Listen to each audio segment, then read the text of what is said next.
اس سے پہلے دوسرا پارہ جہاں ختم ہوا تھا، داؤد علیہ السلام کا واقعہ بیان ہوا تھا کہ بنی اسرائیل میں داؤد علیہ السلام ایک امتی کی حیثیت سے لڑ رہے تھے، بہت سخت جہاد تھا، لیکن داؤد علیہ السلام نے اس میں بے انتہا بہادری دکھائی اور جالوت کو قتل کیا۔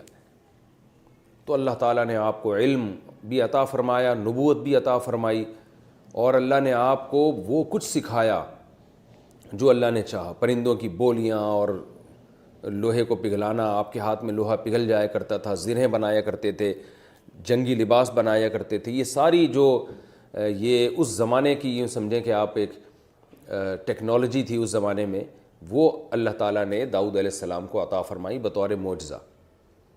تو یہاں اب اللہ تعالیٰ فرماتے ہیں کہ دیکھو یہ جو پیغمبر ہیں نا، جیسے داؤد علیہ السلام کا ذکر کیا ہم نے، تلک الرسول فضلنا بعضهم علی بعض، یہ پیغمبر کی ایک جماعت ہے جن میں ہم نے بعض کو بعض پر فضیلت دی ہے۔ جیسے داؤد کا تذکرہ تمہارے سامنے آ گیا کہ داؤد علیہ السلام کو ہم نے کتنی فضیلت دی۔ تو یہ اللہ کا قانون ہے کہ اللہ نے پیغمبر دنیا میں بھیجے ہیں اور ان کے سب کے درجات ایک جیسے اللہ نے نہیں رکھے۔ تو اسی کا تذکرہ قرآن مجید میں یہاں ہوا، تلک الرسل فضلنا بعضهم علی بعض، یہ پیغمبروں کی جماعت ہے جن میں ہم نے بعض کو بعض پر فضیلت دی۔ کیسے فضیلت دی؟ اب اللہ اشارہ کر رہے ہیں، منہم، ان میں سے بعض ایسے ہیں، من کلم اللہ، جن سے اللہ ہم کلام ہوا ہے، جیسے حضرت موسیٰ علیہ السلام، یہ بھی ایک بہت بڑی فضیلت ہے کہ اللہ براہ راست ہم کلام ہوتا ہے۔ ورفع بعضهم درجات، اور بعض کو تو اللہ نے بہت زیادہ درجات میں فضیلت دے دی۔ دیکھیں اللہ تعالیٰ نام کسی پیغمبر کا نہیں لے رہے ہیں، اشارے سے بتا رہے ہیں، یہ بھی فضیلت بیان کرنے کا ایک طریقہ ہوتا ہے۔ ورفع بعضهم درجات، اور بعض کے تو اللہ نے درجات بہت بلند کر دیے۔ وآتینا عیسیٰ ابن مریم البینات، اور ہم نے عیسیٰ ابن مریم کو واضح دلائل دیے، بہت سارے معجزات دیے۔ تو یہ بھی ایک فضیلت کی بات ہے۔ کہا جاتا ہے کہ جتنے معجزے حضرت عیسیٰ علیہ السلام کو ملے ہیں اتنے کسی اور پیغمبر کو نہیں ملے، اور بڑے عجیب عجیب قسم کے معجزے آپ کو عطا کیے گئے ہیں۔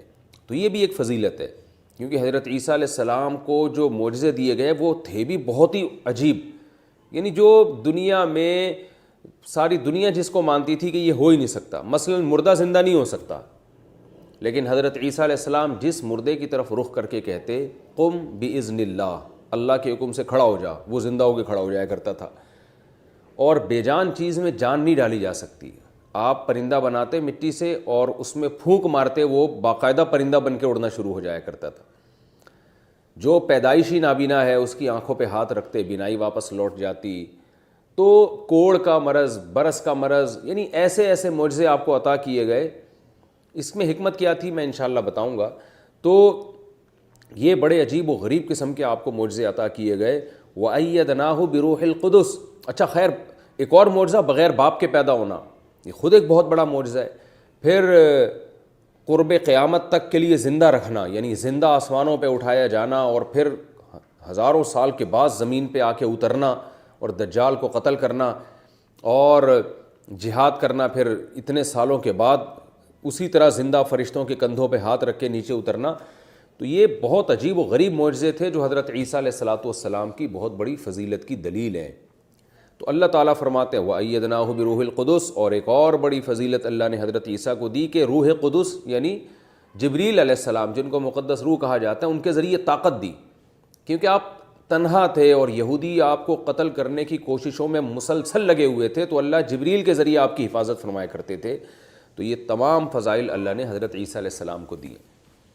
اچھا اس آیت میں بڑی دلچسپ بات یہ ہے کہ اللہ تعالیٰ نے حضرت موسیٰ علیہ السلام کا بھی تذکرہ کیا، اس سے پہلے داؤد علیہ السلام کا بھی تذکرہ ہو گیا، اور حضرت عیسیٰ علیہ السلام کا بھی تذکرہ ہو گیا۔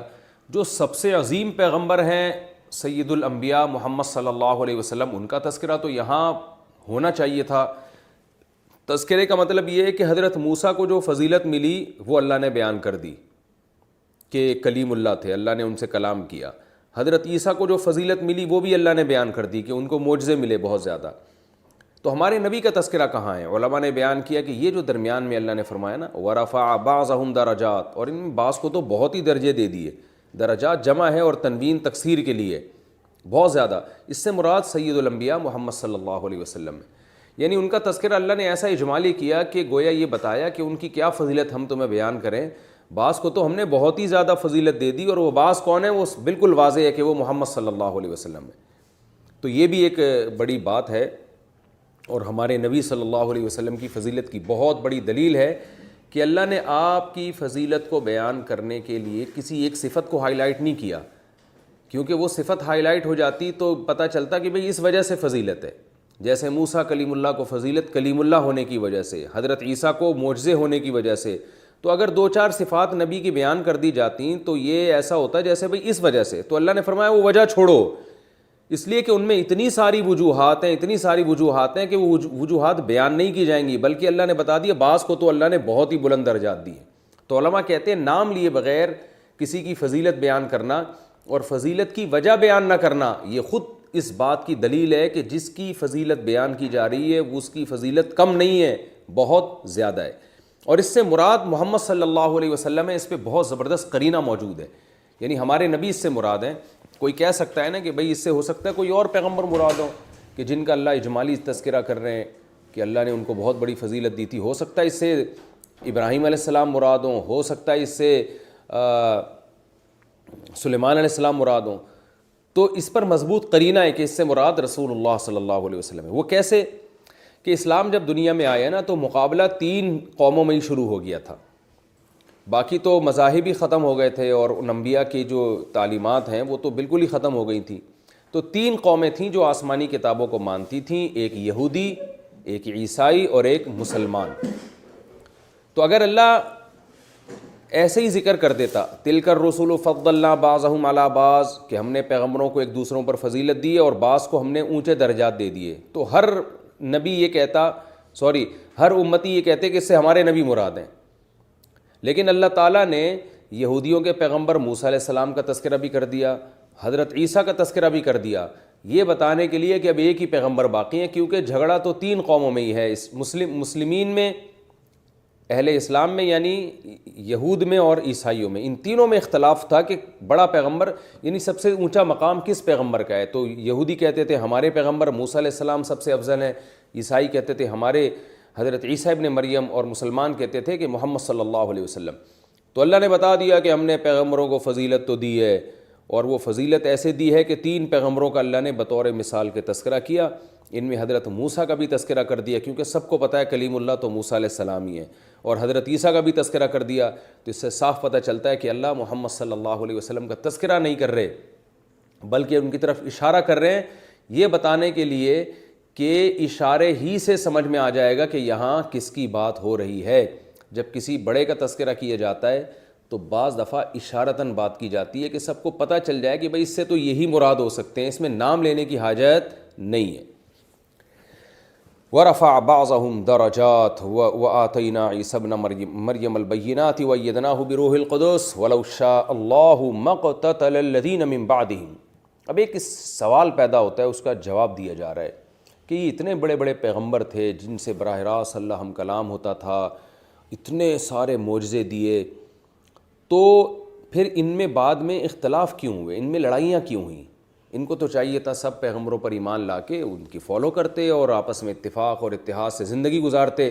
تو اللہ نے فرمایا وَلَوْ شَاءَ اللَّهُ, اگر اللہ چاہتا, مَا اقْتَتَلَ الَّذِينَ مِن بَعْدِهِمْ, جو ان پیغمبروں کے بعد لوگ آئے ہیں نا وہ آپس میں کبھی بھی نہ لڑتے. مِن بَعْدِ مَا جَاءَتْهُمُ الْبَيِّنَاتُ, جبکہ ان کے پاس دلائل بھی آ چکے تھے, حق اور باطل ان کے سامنے واضح ہو چکا تھا. تو اب اس کا تقاضا یہ تھا کہ یہ نہ لڑتے, اور اللہ چاہتا تو ایسا ہی ہوتا. وَلَٰكِنِ اخْتَلَفُوا, لیکن انہوں نے اختلاف کیا. اختلاف کیا مطلب کیا؟ اختلاف سے فروعی مسائل کا اختلاف مراد نہیں ہے, بلکہ اختلاف کا مطلب کہ کچھ لوگ ایمان پر قائم رہے, کچھ لوگوں نے ایمان کو چھوڑ دیا. فَمِنْهُمْ مَنْ آمَنَ, جیسے کہ آگے آ رہے فَمِنْهُمْ مَنْ آمَنَ, کچھ ایسے تھے جو ایمان لائے. وَمِنْهُمْ مَنْ كَفَرَ, اور کچھ ایسے تھے جنہوں نے کفر کیا, انکار کر دیا. یہ کفر زبان سے بھی ہو سکتا ہے اور عمل سے بھی ہو سکتا ہے, جس کو چھوٹا کفر کہا جاتا ہے. یعنی کچھ لوگ مان کے چلنے والے بنے, کچھ نافرمان بنے. وَلَوْ شَاءَ اللَّهُ مَا اقْتَتَلُوا, پھر اللہ نے دوبارہ اسی مضمون کا تکرار کیا, اگر اللہ چاہتا تو یہ قتال نہ کرتے, یعنی اللہ زبردستی ان کو ہدایت کے راستے پر چلا دیتا. وَلَٰكِنَّ اللَّهَ يَفْعَلُ مَا يُرِيدُ, لیکن اللہ جس چیز کا ارادہ کرتا ہے وہی کرتا ہے. یعنی اللہ نے ارادہ یہ کیا کہ ان کو زبردستی میں ہدایت پر نہیں چلاؤں گا. اور جب زبردستی اللہ کسی کو ہدایت میں نہیں چلاتا تو لوگوں کو اپنے حال پہ چھوڑ دیا جاتا ہے. اس سے آزمائش ہوتی ہے اور آزمائش کا فیصلہ یہی ہوتا ہے. ایک عربی کا مقولہ ہے عند الامتحان یکرم الرجل او یہان، کہ جب آزمائش ہوتی ہے تو یا تو عزت ملتی ہے یا ذلت ملتی ہے. تو اللہ چاہتے تو زبردستی ان سب کو پکڑ کر سیدھے راستے پہ چلا دیتے، لیکن اللہ نے ایسا نہیں کیا. اور اس میں اللہ کی حکمتیں تھیں کہ کچھ لوگ مومن بن کے زندگی گزاریں، کچھ نافرمان بن کے زندگی گزاریں، تاکہ قیامت کے دن سب کو ایک جیسا بدلہ نہ ملے. جو ماننے والے ہیں ان کو جنت کی صورت میں، اور جو نہ ماننے والے ہیں وہ آزمائش میں ناکام ہوں اور جہنم کی صورت میں ان کو بدلہ ملے.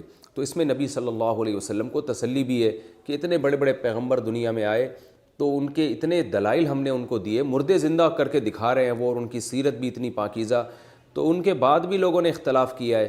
تو آپ بھی اس کے غم میں نہ پڑیں کہ یہ سارے مسلمان کیوں نہیں ہو جاتے. اور ہر داعی کو اس میں نصیحت ہے. یا ایھا الذین آمنوا، اے ایمان والو، انفقوا مما رزقناکم، خرچ کرو اللہ کے راستے میں. سورہ بقرہ کا یہ مضمون میں نے بتایا تھا نا چل رہا ہے، جس میں جہاد کی آیتیں بہت ہیں، اللہ کی راہ میں خرچ کرنے کا حکم بہت ہے. کیونکہ قرآن جو حکام بیان کر رہے ہیں جب تک اسلامی حکومت نہیں ہوگی تو وہ حکام اعلیٰ وجہ الکمال اور صحیح طرح سے نافذ نہیں ہو سکتے. دوسروں کے محتاج بن کے تو وہ تو اپنی مرضی کے قوانین چلائیں گے.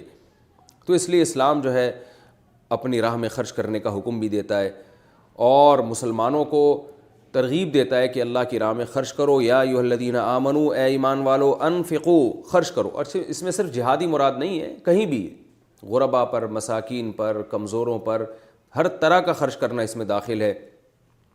یا ایھا الذین آمنوا انفقوا مما رزقناکم، خرچ کرو اس رزق میں سے جو ہم نے تم کو دیا ہے. اس میں فضیلت ہے کہ جو جس مال سے خرچ کرنے کا حکم دیا ہے نا وہ بھی ہم نے ہی تم کو دیا ہے. من قبل ان یاتی یوم، اس سے پہلے کہ ایک ایسا دن آ جائے، لا بیع فیہ، جس میں کوئی خرید و فروخت نہیں ہوگی.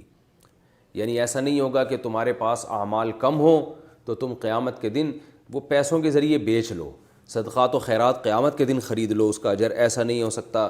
ولا خلۃ، اور نہ کوئی دوستی کام آئے گی. یہاں دوستی سے مراد وہ دوستی ہے جو آپ کی اپنی مرضی کی دوستی ہو، جس کی بیس تقوی نہ ہو. کیونکہ قرآن میں دوسری جگہ پر اللہ نے فرمایا الاخلاء یومئذ بعضهم لبعض عدو الا المتقین، قیامت کے دن دوست ایک دوسرے کے دشمن ہوں گے سوائے پرہیزگاروں کے. تو پتہ چلا وہ دوستی جس کی بیس پرہیزگاری ہو، تقوی ہو، وہ قیامت کے دن انشاءاللہ کام آئے گی، اور اس میں شفاعت کام آئے گی ان دوستوں کی جو قرآن میں دوسری جگہ پر ہے. تو یہاں خلہ سے مراد کیا ہے؟ وہ دوستی جس کی بیس اچھی نہ ہو. اور کافر کو دوستی فائدہ نہیں پہنچائے گی چاہے اس کی بیس اچھی بھی کیوں نہ ہو. تو یعنی ہر قسم کی دوستی اس میں داخل نہیں ہے. وہ دوستی کہ دوست آپ کو اپنے اعمال دے دے، اتنی ایسی دوستی کہ دوست آپ کو اپنے اعمال دے کے آپ کو عذاب سے بچا لے، تو اس طرح کی دوستی قیامت کے دن نہیں ہوگی. ولا شفاعت، اور نہ کوئی شفاعت. تو یہاں بھی مراد کون سی شفاعت ہے؟ وہ شفاعت جو زبردستی کی ہو، جو ان اصولوں کے مطابق نہ ہو جو قرآن و سنت نے بیان کیے ہیں. وہ اصول کیا ہیں؟ وہ اصول میں انشاءاللہ آگے بیان کروں گا، اور پہلے بھی بیان کر چکا ہوں. اگلی آیت میں، آیت الکرسی میں اس کی مزید تفصیل آ رہی ہے. والکافرون هم الظالمون، اور کافر لوگ ہی ظالم ہیں کہ یہ سب کچھ جاننے کے باوجود بھی اعمال کی طرف نہیں آتے اور ایمان کی طرف نہیں آتے، لہذا وہ اپنی جان پر ہی ظلم کر رہے ہیں. اللہ لا الہ الا ہو. کیوں ظالم ہے کافر لوگ؟ اس لیے کہ جس رب پر ایمان لانے کا حکم دیا جا رہا ہے ان کو، اور جس رب کی راہ میں خرچ کرنے کا حکم دیا جا رہا ہے، وہ رب ان صفات کا حامل ہے. وہ اس رب کی یہ صفات ہیں جو آگے آ رہی ہیں. وہ صفات کیا ہیں؟ اللہ لا الہ الا ہو، اللہ وہ ذات ہے. یہ آیت الکرسی ہے جو بڑی فضیلت والی آیت ہے. اللہ لا الہ الا ہو، اللہ وہ ذات ہے کہ جس کے سوا کوئی عبادت کے لائق نہیں. الحی القیوم، زندہ ہے، ہر چیز کو تھامنے والا ہے. لا تأخذہ سنۃ ولا نوم، اسے نہ اونگ آتی ہے نہ نیند آتی ہے، کبھی غافل نہیں ہوتا. لہ ما فی السماوات و ما فی الارض، جو کچھ آسمانوں میں اور جو کچھ زمین میں ہے سب کچھ اسی کا ہے. من ذا الذی یشفع عندہ، کون ہے جو شفاعت کرے اس کے پاس، الا باذنہ، مگر اس کی اجازت سے. تو اس سے صاف پتہ چلتا ہے کہ قرآن میں جہاں آتا ہے نا کہ کوئی کسی کی شفاعت نہیں کرے گا، اس سے وہ شفاعت مراد ہے جو اللہ کی پرمیشن کے بغیر ہو، کیونکہ یہاں اللہ نے بتا دیا کوئی بھی شفاعت نہیں کر سکتا مگر اللہ کی اجازت سے کر سکتا ہے، اور اللہ کی اجازت کس کو ہوگی اس کا قرآن اور سنت میں دوسرے مقام پہ تذکرہ آیا ہے۔ نمبر 1 کافر کی شفاعت کی اجازت نہیں ہوگی۔ نمبر 2 شفاعت جو مسلمان کی شفاعت ہوگی تو اس میں بھی اتنی جتنی باؤنڈری اللہ تعالیٰ کھینچ دیں، اس میں بھی لامحدود شفاعت نہیں ہوگی، یہ 2 شرطوں کے ساتھ اور اس کی تفصیل میں دوسرے جو تفسیر کے لیکچر میں یہ موضوع آیا اس میں بہت ڈیٹیل سے بیان کر چکا ہوں۔ من ذا الذی یشفع عنده الا باذنہ یعلم ما بین ایدیہم وما خلفہم، اللہ نے پہلے تو اپنی قوت کا ذکر کیا، اپنی صفات کا، اب اپنی جو علم ہے اس کا تذکرہ کر رہا ہے، جو کچھ سامنے ہے، جو کچھ تمہارے پیچھے ہے۔ ما کانا وما یکون اسے کہا جاتا ہے۔ ما کانا کا مطلب وہ جو ہو چکا، وما یکون جو ہو رہا ہے اور ہوگا، سب کچھ کو جانتا ہے، اور تمہارا علم ناقص ہے۔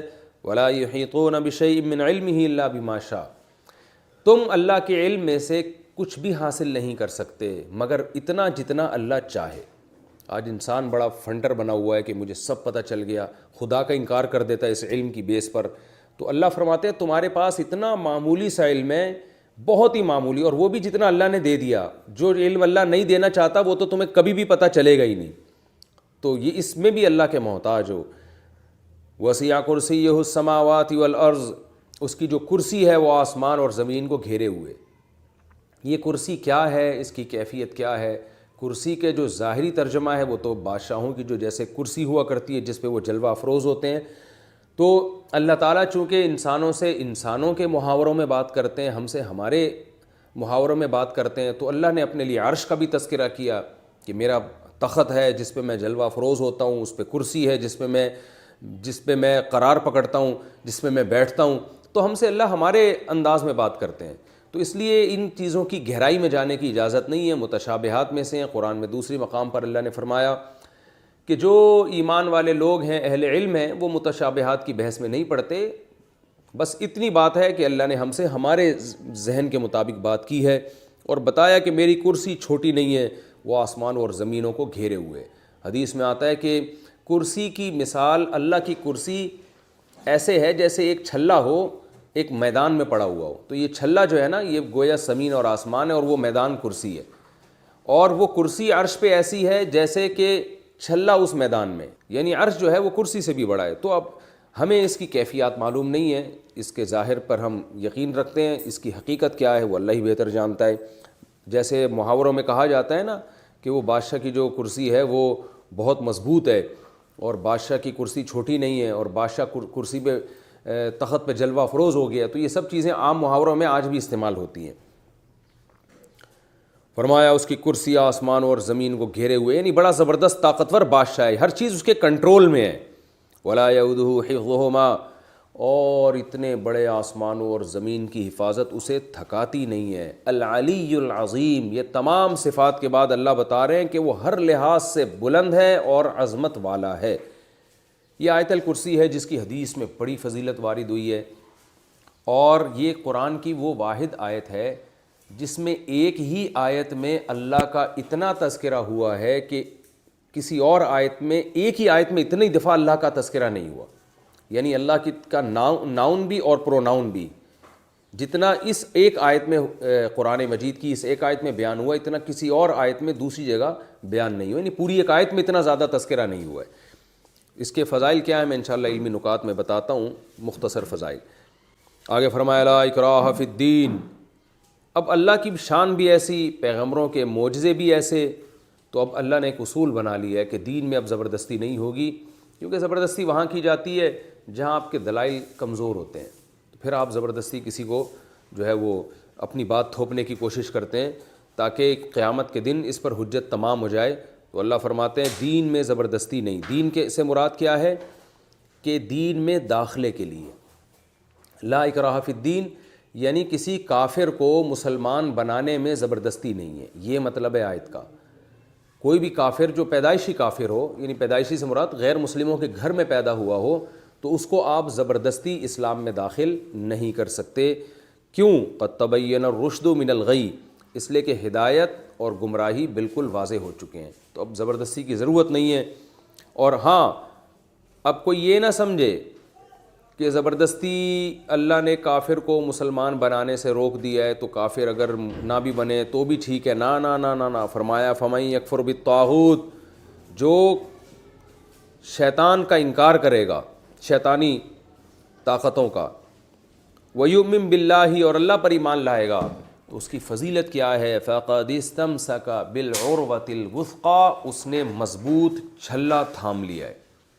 کیا بہترین مثال دی ہے قرآن مجید نے کہ اللہ کافر کو بتا رہے ہیں کہ ہم تمہیں زبردستی مسلمان تو نہیں بنا رہے، لیکن یہ ذہن میں رکھو کہ اس دنیا کی مثال ایسے جیسے کوئی سمندر میں یا طوفان میں ڈوب رہا ہوتا ہے، اور دریا میں کوئی ڈوب رہا ہے طوفانی موجوں میں، تو اس کو ضرورت ہوتی ہے کسی سہارے کی، اور سہاروں کی بھی بہت ساری قسمیں ہیں۔ کچھ ایسے سہارے ہوتے ہیں جو خود کمزور ہوتے ہیں، ٹوٹ سکتے ہیں، لیکن ایسے موقع پہ کہیں سے آپ کو کوئی ایسی رسی پھینکی جائے جس میں گول چھلا ہو، اس چھلے کا فائدہ یہ ہوگا کہ آپ مضبوطی سے اس کو تھام لوگے، لن فصام لہا، اور اس کے ٹوٹنے کا امکان بھی نہیں ہوگا۔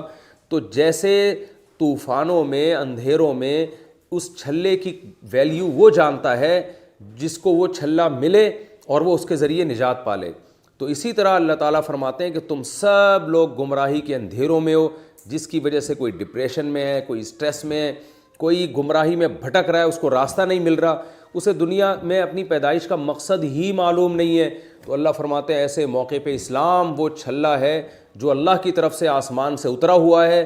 تو جو اللہ پر ایمان لائے گا اور اللہ کے علاوہ جو کچھ ہے اسے طاغوت کہا جاتا ہے۔ ہر وہ دعوت جو اللہ کے علاوہ کی ہو اس کو طاغوت، یعنی وہ شیطان کی دعوت ہے، اس لیے شیطان سے بھی ترجمہ کیا جاتا ہے، اس کا طغیان سے نکلا ہے، سرکشی۔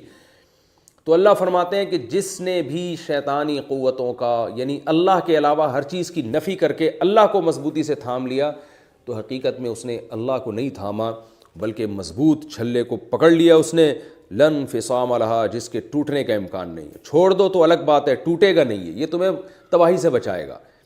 تو یہ اسلام کی بہت بڑی فضیلت ہے، اس میں غیر مسلموں کو دعوت دی گئی ہے کہ آؤ اسلام کے چھلے کو مضبوطی سے تھام لو، اس تباہی میں اس کے علاوہ تمہیں مصیبت سے نکالنے والا کوئی بھی نہیں ہے۔ واللہ سمیع علیم، اللہ سننے والا اور جاننے والا ہے، تمہارے حالات کو سن بھی رہا ہے، تمہاری باتوں کو، اور تمہارے حالات کو جان بھی رہا ہے۔ اچھا، یہ بھی ذہن میں رکھیں کہ یہ جو قرآن مجید میں اللہ کا ارشاد ہے لا اکراہ فی الدین، دین میں زبردستی نہیں ہے، تو اس میں 3 باتوں کا جاننا ضروری ہے۔ پہلی بات کہ جو مسلم گھرانے میں پیدا ہوا ہو اور بعد میں مرتد ہو جائے تو اس پہ زبردستی ہے اسلام میں، یہ صحیح احادیث سے یہ مضمون ثابت ہے، اس کو اسلام چھوڑنے کی اجازت نہیں ہے، کیونکہ اس پہ حجت بہت زیادہ تمام ہو چکی ہے، کیونکہ اس نے اس کو گویا بغاوت سمجھا گیا ہے۔ تو اسلام میں داخلہ انسان کا اپنی مرضی سے ہوگا، واپسی کا آپشن اسلام میں نہیں رکھا گیا۔ اس میں حکمتیں کیا ہیں، مصلحتیں کیا ہیں، یہ پھر بہت الگ ٹاپک ہے، اس میں بہت سارے اعتراضات ہیں، پھر ان اعتراضات کے جوابات ہیں۔ یہ بالکل ایک ایسے ہی مثال ہے جیسے آپ کسی ملک کی نیشنلٹی حاصل کر لیتے ہیں، تو اب آپ کو اس ملک کے خلاف نیشنلٹی حاصل کرنے کے بعد، اس کے بعد پھر آپ کو اپنی مرضی سے نکلنے کی اجازت نہیں دی جاتی۔ آپ کسی ملک میں جا کے رہیں، نیشنلٹی حاصل نہ کریں، کوئی مسئلہ نہیں ہے، لیکن ایک دفعہ آپ کو جب وہاں کی قومیت مل جائے تو پھر اس کے اصول کچھ اور ہیں۔ کچھ ملک تو ایسے ہیں جو نیشنلٹی منسوخ کر دیتے ہیں، کچھ ایسا ہے کہ اس کو بغاوت میں داخل سمجھا جاتا ہے۔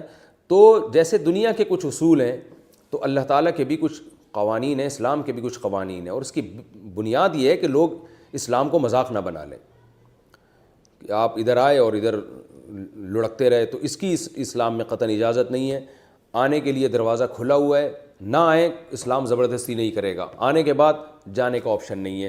اسی وجہ سے میرے ہاتھ میں جب بھی کوئی غیر مسلم مسلمان ہوتے ہیں تو میں ان کو یہ بات لازمی بتاتا ہوں کہ بھئی آپ خوب اچھی طرح سوچ لیں، سمجھ لیں، کوئی زبردستی نہیں ہے اسلام میں، آپ اسلام قبول کریں نہ کریں آپ کی مرضی۔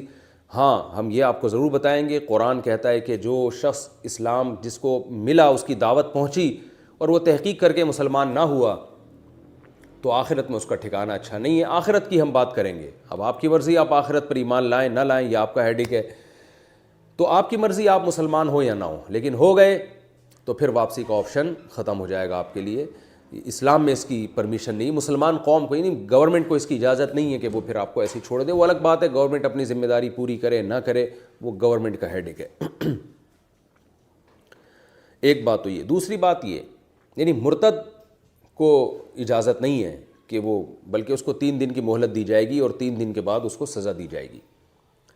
دوسرا مسئلہ یہ ہے کہ حضرت عیسیٰ علیہ السلام جب قرب قیامت میں نازل ہوں گے تو اس وقت حدیث کے مطابق یضع الجزیہ، وہ جزیے کے نظام کو ختم کریں گے، اور اس وقت بھی اما الاسلام و اما السیف، یا تو تلوار ہے یا اسلام ہے، یعنی اس وقت بھی پھر غیر مسلم کے پاس اسلام کے علاوہ کوئی آپشن نہیں بچے گا، تو وہ بھی اس آیت سے مستثنی ہے۔ حضرت عیسیٰ علیہ السلام کو جب اللہ قرب قیامت میں نازل کریں گے تو ان کو یہ رائٹ دیں گے، ان کو یہ اختیار دیں گے، جیسے کہ حدیث سے ثابت ہے کہ وہ پھر یعنی یہ آپشن ختم ہو جائے گا کہ آپ کی مرضی، آپ دین پہ قائم رہیں یا نہیں رہیں، کیونکہ وہ آئیں گے اس دنیا میں اسلام کو غالب کرنے کے لیے، اور اللہ چاہتے ہیں کہ ایک وقت ایسا آئے کہ پوری دنیا گناہ سے بالکل پاک صاف ہو جائے، کفر سے بھی، شرک سے بھی، زنا سے بھی، ہر برائی سے پاک ہو جائے۔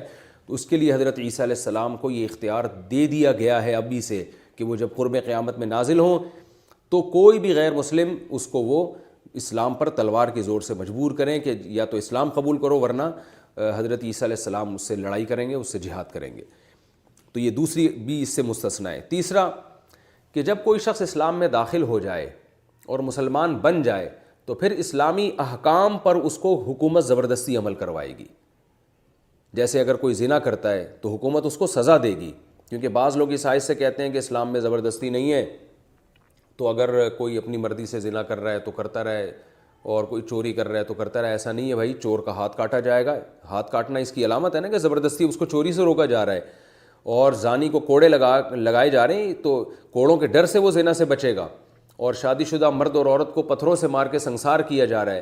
اسی طرح اسلامی حکومت میں لوگوں کو نماز چھوڑنے کی اجازت نہیں ہے۔ سعودی عرب میں آپ نے دیکھا ہوگا، اب تو وہاں بھی قانون چینج ہو گیا، لیکن نمازوں کے وقت میں دکانوں کے شٹر گرتے تھے اور پنشمنٹ ملتی تھی ان لوگوں کو جو نماز نہیں پڑھتے۔ تو یہی اسلام کا قانون ہے کہ جو اہل اسلام ہیں، کیونکہ وہ آپ اپنی مرضی سے مسلمان ہیں، آپ جب اسلام کو مانتے ہیں تو اسلام کے جو شاعر ہیں، بیسک احکام ہیں، ان پہ آپ کو عمل کرنا پڑے گا۔ تو اسلام میں یہاں تک بھی فقہا نے بیان کیا ہے کہ جب اسلامی حکومت قائم ہو تو اس میں داڑھی کاٹنے کی بھی اجازت نہیں ہے مسلمان کو، اور مسلمان عورت کو بے پردہ گھومنے کی اجازت نہیں ہے، اس پہ اس کو سزا ملے گی۔ اور جتنے بھی شریعت کے حکام ہیں، مثال کے طور پر بیٹا اپنے باپ پہ خرچ نہیں کرتا اگر، اور باپ غریب ہے اور مسکین ہے، تو حکومت زبردستی بیٹے سے پیسے لے کے باپ پہ خرچ کرے گی، کیونکہ باپ کو رکھنا، ماں کو رکھنا یہ اولاد کی ذمہ داری ہے۔ تو اولڈ ہوم میں اگر کوئی بچہ اپنے ماں باپ کو جمع کرا رہا ہے، گورنمنٹ اس کی پرمیشن نہیں دے گی، اس کو کہے گی کہ اپنے اولاد کو، اپنے والدین کو گھر میں رکھ کے ان پہ خرچ کرو۔ تو یہ جو قانون کی زور سے، قانون کی طاقت سے اسلامی احکام پر عمل کروایا جائے گا، تو اس پر یہ آیت نہیں چسپاں کی جا سکتی کہ بھئی اسلام تو کہہ رہے دین میں زبردستی نہیں ہے، اور آپ زبردستی والدین کی خدمت بھی کروا رہے ہیں، زبردستی بیوی کا خرچہ بھی پورا کروا رہے ہیں شوہر سے، اور زبردستی اس کو اولاد کو پالنے پر بھی مجبور کیا جا رہا ہے، زبردستی اس کو نماز پہ بھی مجبور کیا جا رہا ہے، رمضان کا روزہ بھی چھوڑنے کی اجازت نہیں دی جا رہی۔ تو یاد رکھیں یہ اس وجہ سے ہے کہ اس آیت کا مطلب کیا ہے، دین میں داخلے کے لیے زبردستی نہیں ہے۔ داخل ہو گیا تو پھر چلانے پر بہرحال زبردستی کی جائے گی، لیکن یہ زبردستی گورنمنٹ کرے گی، ہر شخص کو اس کی پرمیشن نہیں ہے، کیونکہ اس سے معاشرے میں فساد پھیلتا ہے۔ تو حکومت کرے گی، حکومت نہیں کرتی تو عام آدمی کی ذمہ داری یہی ہے کہ محبت سے وہ تبلیغ کریں، وہ سختی کرنے کے مجاز نہیں ہے، کیونکہ سختی کرنا یہ حکومت کا کام ہے۔ ہاں اپنے ماتحتوں پہ آپ بقدر ضرور سختی کر سکتے ہیں۔ اللہ تعالیٰ سمجھنے کی، عمل کی توفیق عطا فرمائے۔ وما علینا الا البلاغ۔ تفسیر چل رہی تھی اور ہم اس آیت تک پہنچے تھے، لا اکراہ فی الدین قد تبین الرشد من الغی فمن یکفر بالطاغوت ویؤمن باللہ فقد استمسک بالعروۃ الوثقی۔ اس آیت کی تفسیر چل رہی تھی کہ دین میں کوئی زبردستی نہیں ہے، رشد کو اللہ نے گمراہی کے ساتھ واضح کر دیا ہے، یعنی سیدھا راستہ اور گمراہی کا راستہ یہ بالکل واضح ہے۔ فمن یکفر بالطاغوت، جو شیطان کا انکار کرے گا اور اللہ پر ایمان لائے گا تو وہ ایسے ہے جیسے اس نے مضبوط چھلا تھام لیا، لا انفصام لہا، جس میں ٹوٹنے کا کوئی امکان نہیں ہے، واللہ سمیع علیم، اللہ سننے والا اور جاننے والا ہے۔ اس آیت کی تفسیر چل رہی تھی کہ جو بھی کفر کے اندھیروں میں ہوتے ہیں وہ اللہ نے ان کو تشبیہ دی ہے جیسے تباہی اور بربادی کے دہانے پر کھڑے ہوں، طوفان میں گھرے ہوئے ہوں، اور نجات کے لیے کوئی چھلا ہو جس کو مضبوطی سے پکڑ لیا جائے، جیسے ڈوبتے ہوئے آدمی کو رسی دی جاتی ہے، اوپر سے پھینکی جاتی ہے اور وہ اس کو مضبوطی سے تھام لے تو وہی بچتا ہے، اس کے علاوہ کوئی بھی نہیں بچتا۔ تو اللہ تعالیٰ نے بھی یہاں اہل ایمان کے لیے اسلام کو، بلکہ ساری دنیا کے سارے انسانوں کے لیے اسلام کو اسی رسی سے تعبیر کیا ہے، اور یہ بتا دیا ہے کہ اسلام کے علاوہ تمہارے پاس نجات کا کوئی بھی راستہ نہیں ہے۔ اللہ سننے والا اور جاننے والا ہے۔ آگے فرمایا اللہ ولی الذین آمنوا یخرجہم من الظلمات الی النور، اللہ ایمان والوں کا دوست ہے، انہیں گمراہی سے روشنی کی طرف نکالتا ہے، اور جو کافر ہیں ان کے دوست شیاطین ہیں جو ان کو روشنی سے گمراہی کی طرف لے کر جاتے ہیں۔ اولئک اصحاب النار، یہ آگ والے لوگ ہیں، ہم فیہا خالدون، اس میں یہ ہمیشہ رہیں گے۔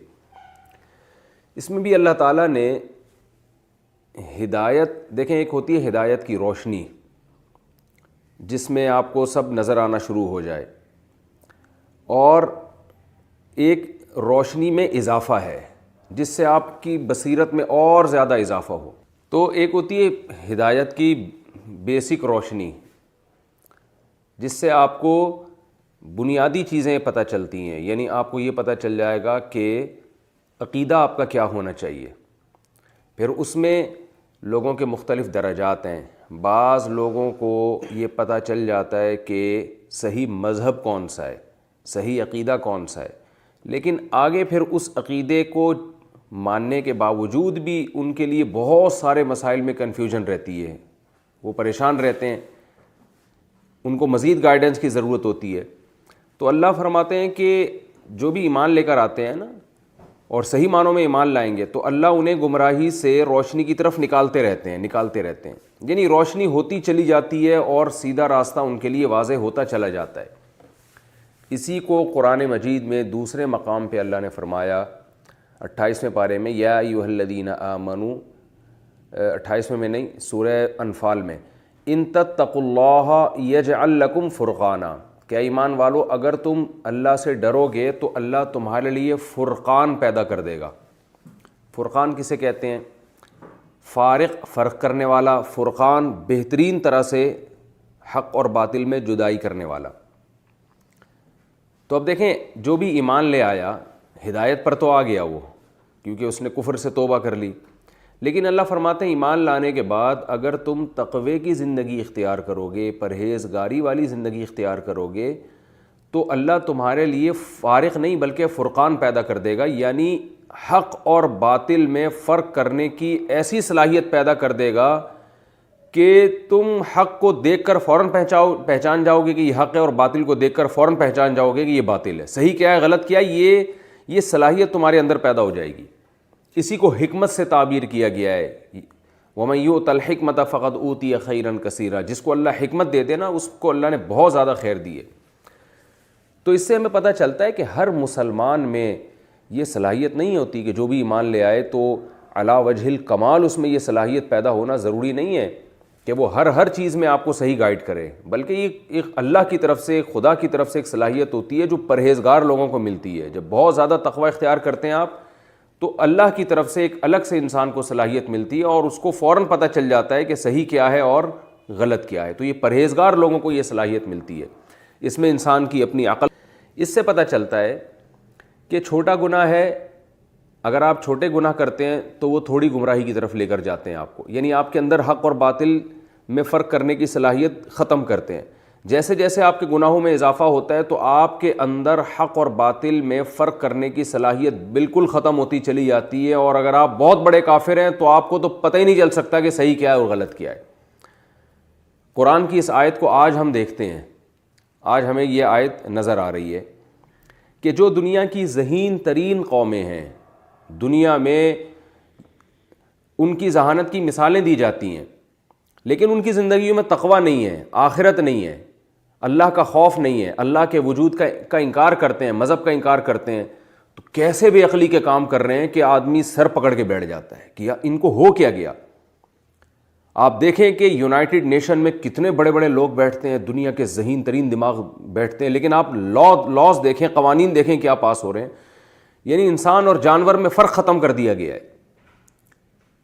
یہ جو ہومو سیکس ہے جس کی اجازت دی جا رہی ہے، اس کو لیگل قرار دیا جا رہا ہے، اس کی انتہا پتہ نہیں کہاں تک ہوگی۔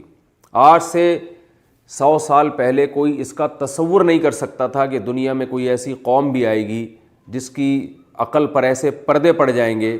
تو یہ جو اس بالکل ایسی ایک چیز جو جس کا نیچر سے دور دور کا کوئی تعلق نہیں ہے، جو کھلی بے حیائی ہے، اس کو کوئی دنیا میں قوم یا دنیا میں کوئی جماعت ایسی ہے جو اس کو لیگل بھی کر دے گی، اور وہ جماعت بھی ایسی جو دنیا کے ذہین ترین دماغ ہوں گے۔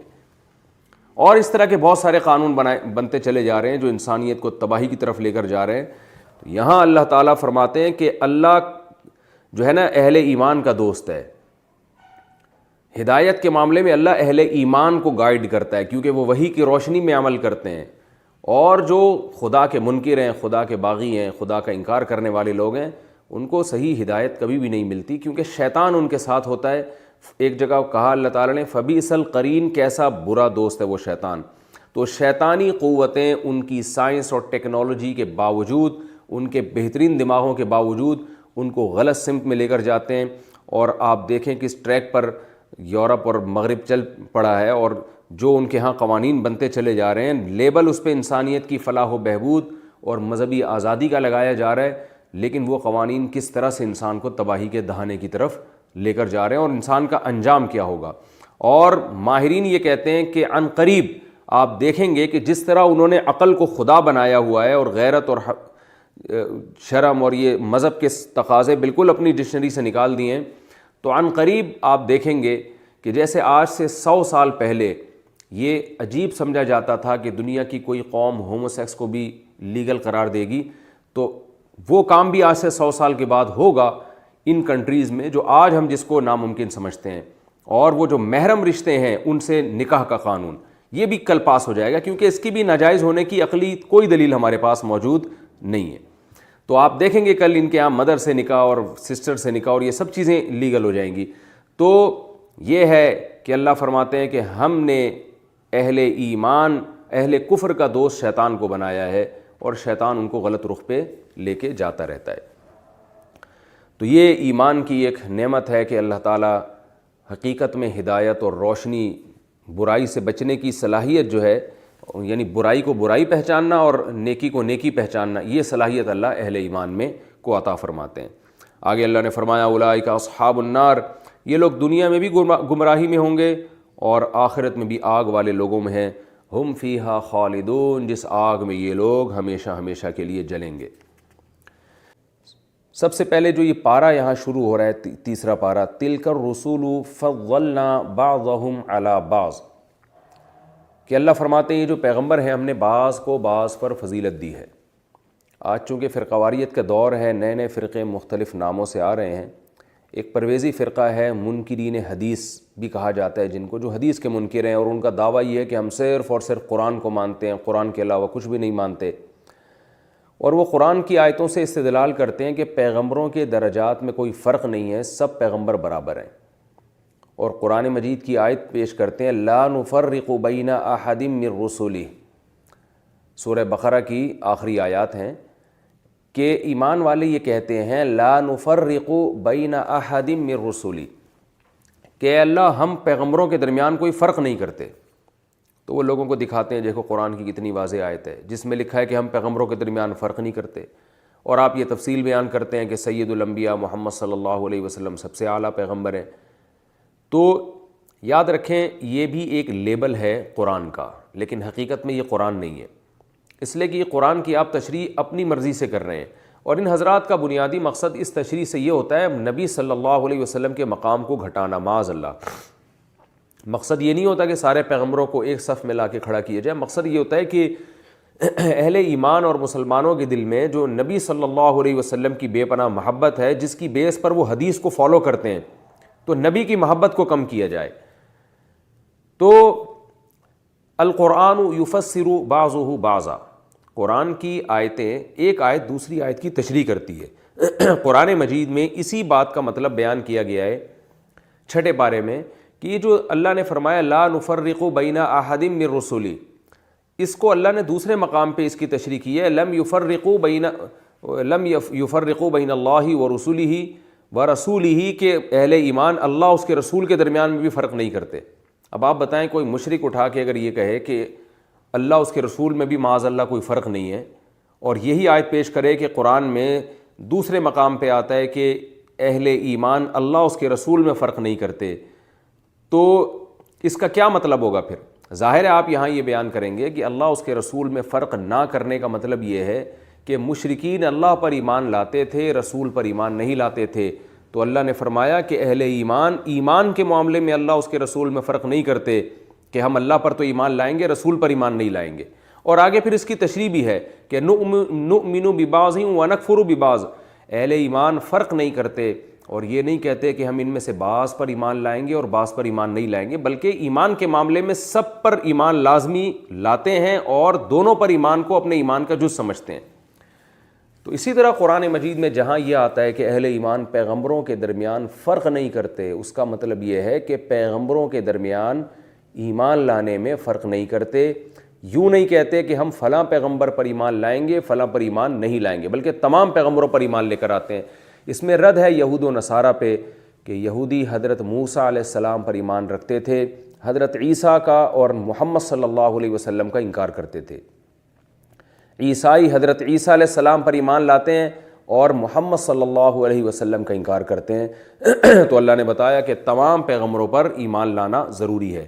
باقی جہاں تک فضیلت کی بات ہے تو یہ آیت نص سے صریح ہے، واضح دلیل ہے اس کی کہ سارے پیغمبروں کا مرتبہ ایک جیسا نہیں ہے، بلکہ اللہ نے تلک الرسل فضلنا بعضهم علی بعض، یہ وہ رسول ہیں جن میں ہم نے بعض کو بعض پر فضیلت دی ہے۔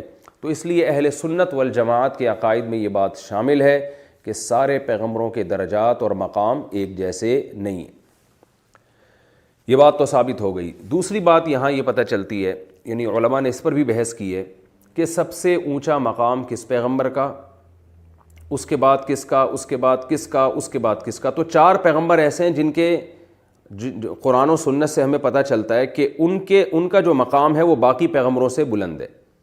تو ان میں سب سے پہلے محمد صلی اللہ علیہ وسلم سید الانبیاء، تو آپ کا مقام تمام پیغمبروں میں سب سے افضل۔ اس پر بہت ساری احادیث ہیں، اگر میں وہ احادیث پیش کرنا شروع کروں تو یہ لیکچر بہت لمبا ہو جائے گا، اور قرآن میں اس طرف اللہ نے اس آیت میں واضح اشارہ بھی دے دیا۔ وہ میں اشارہ ابھی آپ کو بیان کرتا ہوں کہ وہ کہاں اشارہ ہے جس سے پتہ چلتا ہے کہ سب سے افضل مقام اللہ نے محمد صلی اللہ علیہ وسلم کو دیا ہے۔ دوسرے نمبر پہ جو سب سے اونچا مقام ہے وہ حضرت ابراہیم علیہ السلام کا ہے، اس پر بھی پوری امت کا اجماع ہے۔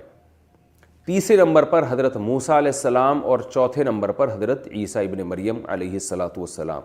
یہ 4 پیغمبر ایسے ہیں جن کو اللہ نے باقی پیغمبروں سے فضیلت دی۔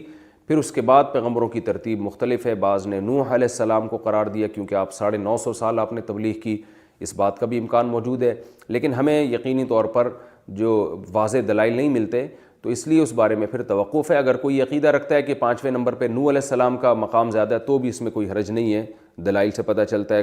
اگر کوئی عقیدہ رکھتا ہے کہ آدم علیہ السلام کا مقام سب سے اونچا ہے کیونکہ وہ تمام پیغمبروں کے والد تھے تو یہ بھی ٹھیک ہے، یعنی ان 4 پیغمبروں کے بعد۔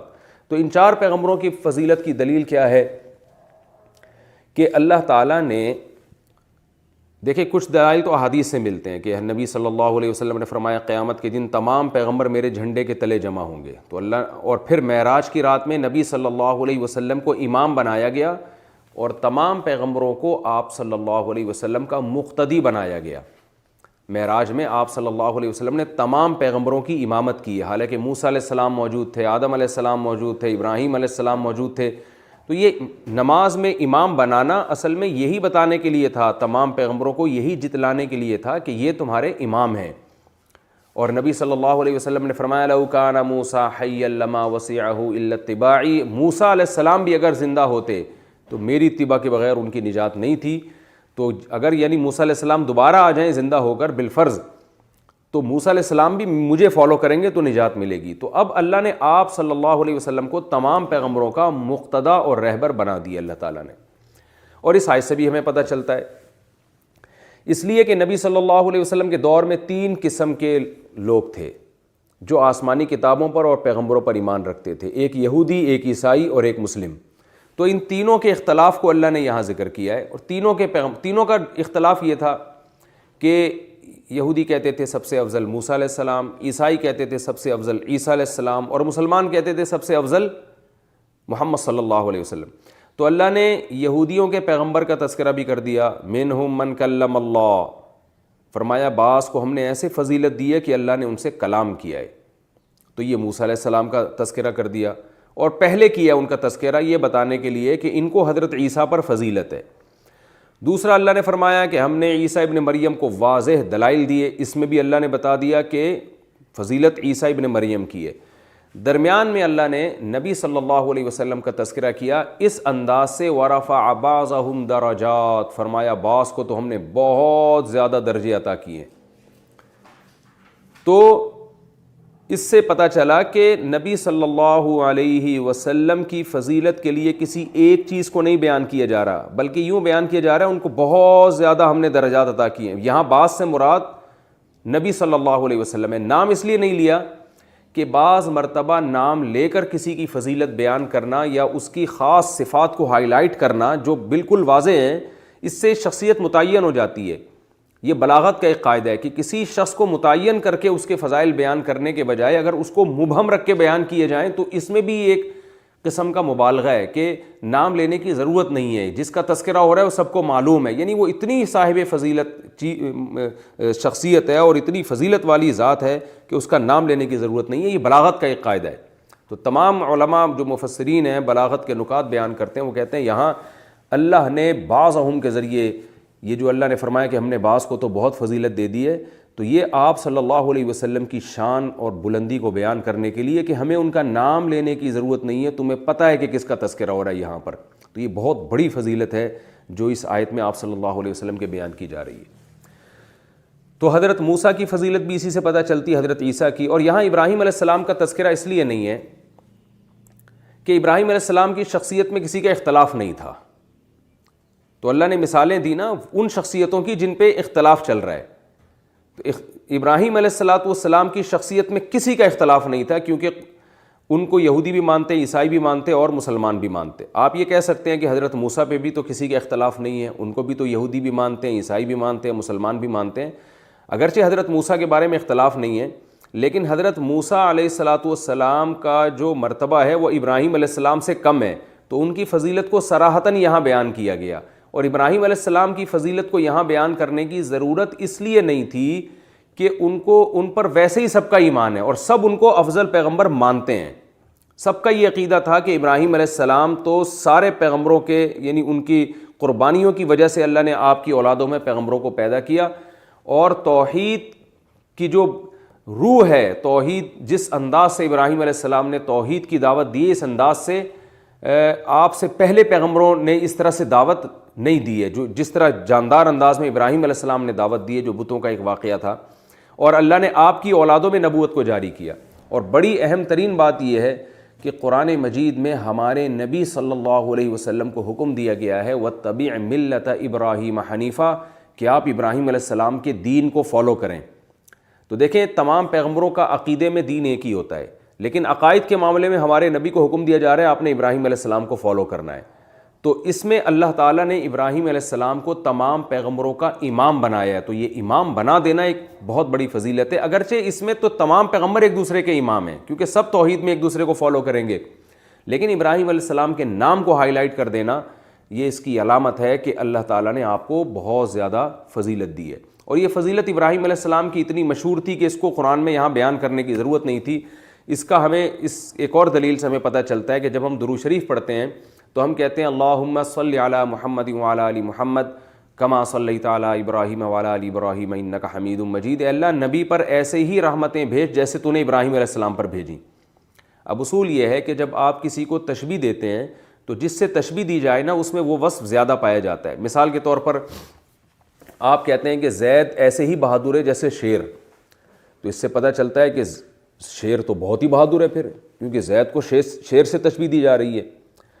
ہم یہاں یہ دعا مانگ رہے ہیں کہ اے اللہ ہمارے نبی پر ایسے رحمتیں نازل فرما جیسے ابراہیم پر، تو اس سے صاف پتہ چلتا ہے، اس کے لفظی ترجمہ تو یہی بنے گا کہ گویا ابراہیم علیہ السلام پر اللہ کی رحمت ہمارے نبی سے بھی زیادہ ہوئی، لیکن علماء بیان کرتے ہیں یہاں ابراہیم علیہ السلام کی رحمت سے ہمارے نبی کی رحمت کو تشبیہ اس لیے دی جا رہی ہے کہ بعض دفعہ تشبیہ اس لیے بھی دی جاتی ہے کہ کسی میں کوئی صفت زیادہ تو نہیں ہوتی لیکن مشہور ہوتی ہے۔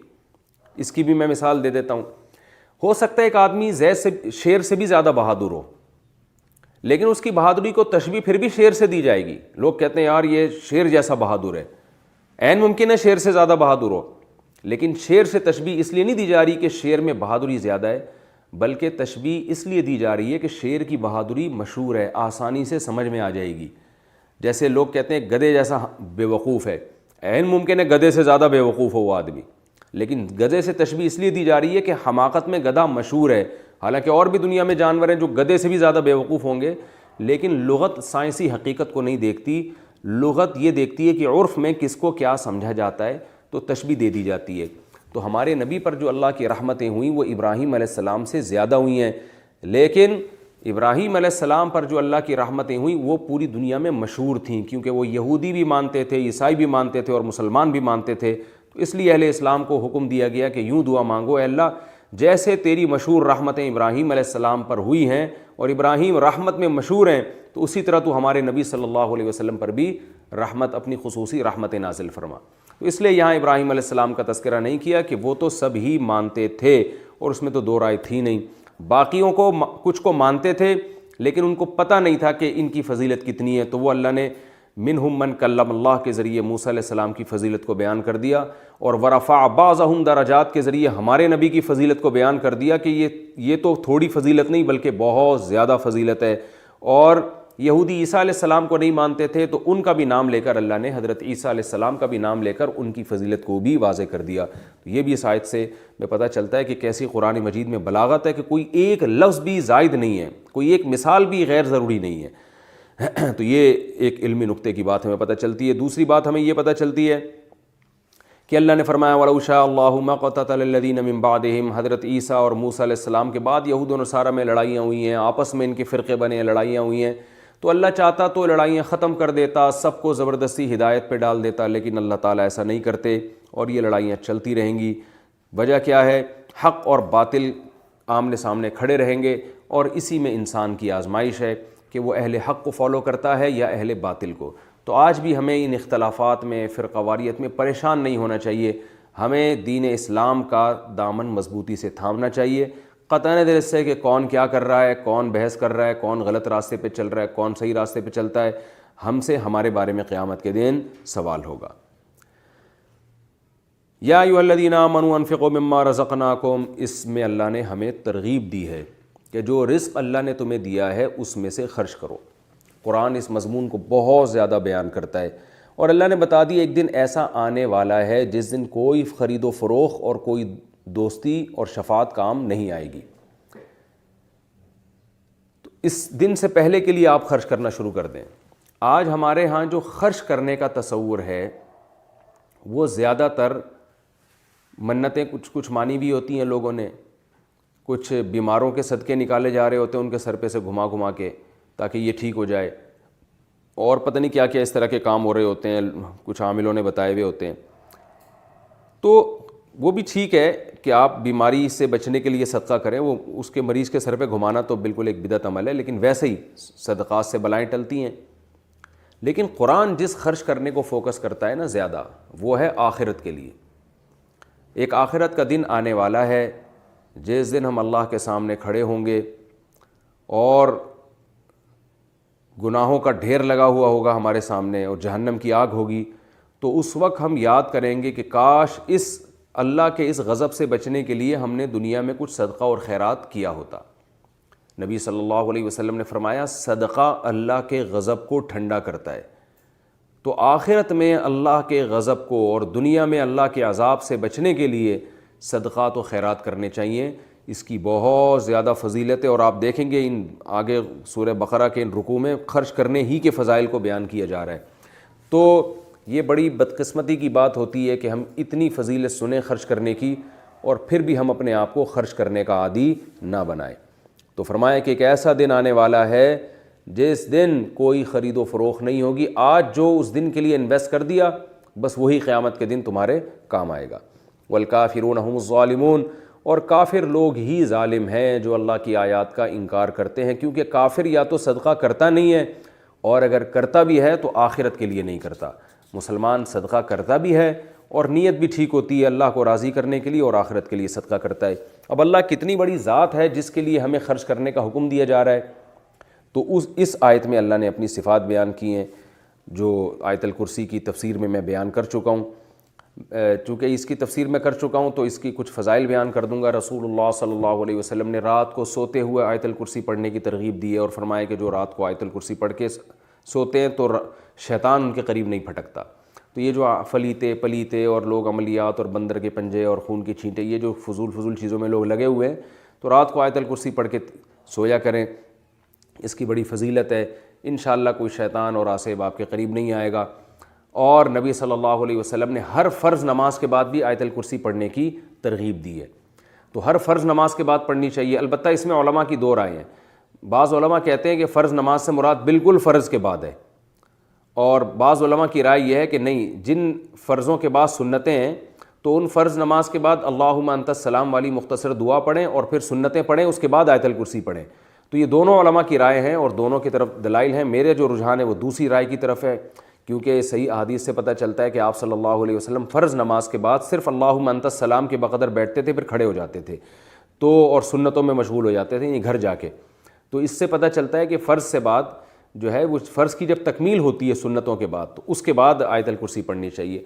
تو دونوں رائے ہیں علماء کی، جو کوئی کسی بھی رائے پر عمل کر لے. تو اس کی بہت فضیلت ہے. اس کا بچوں کو یہ سکھا دینی چاہیے، اور تاکہ وہ بھی ان فضول جو چیزیں ہیں ہمارے معاشرے میں آصب بھی اس طرح کی چیزیں، ان سے حفاظت رہے.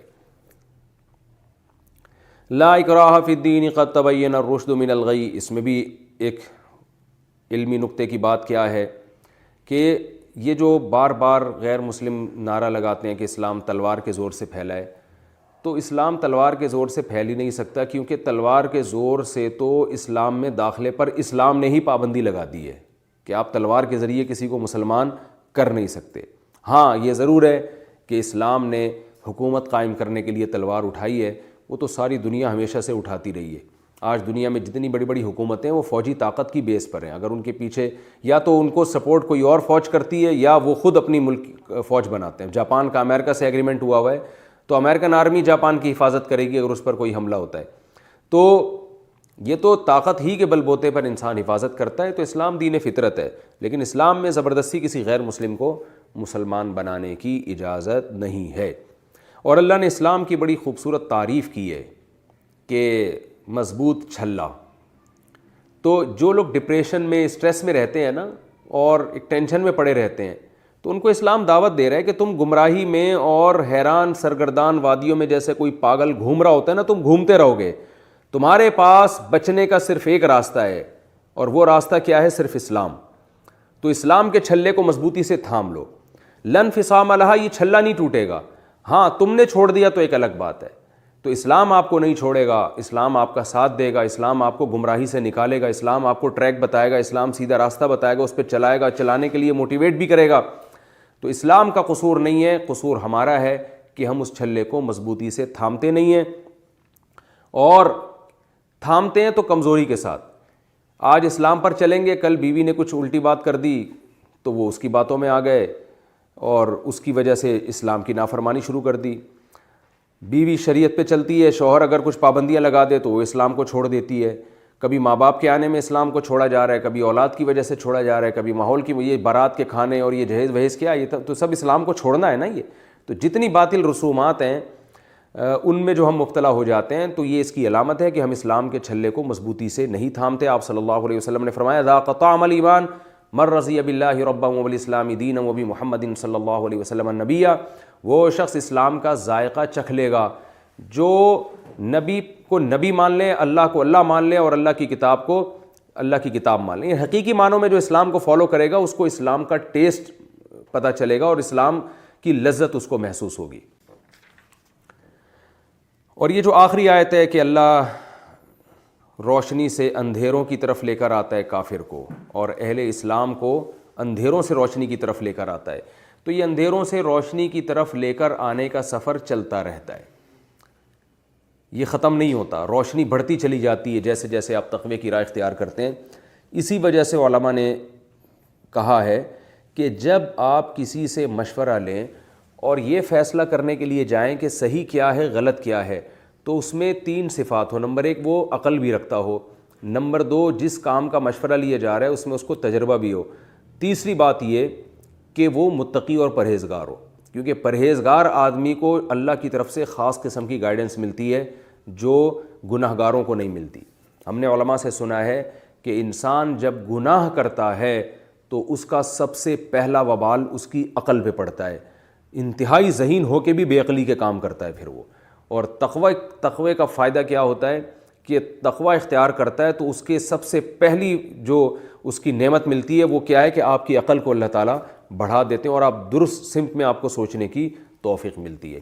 اللہ تعالیٰ سمجھنے کی عمل کرنے کی توفیق عطا فرمائے. وما علینا الا البلاغ.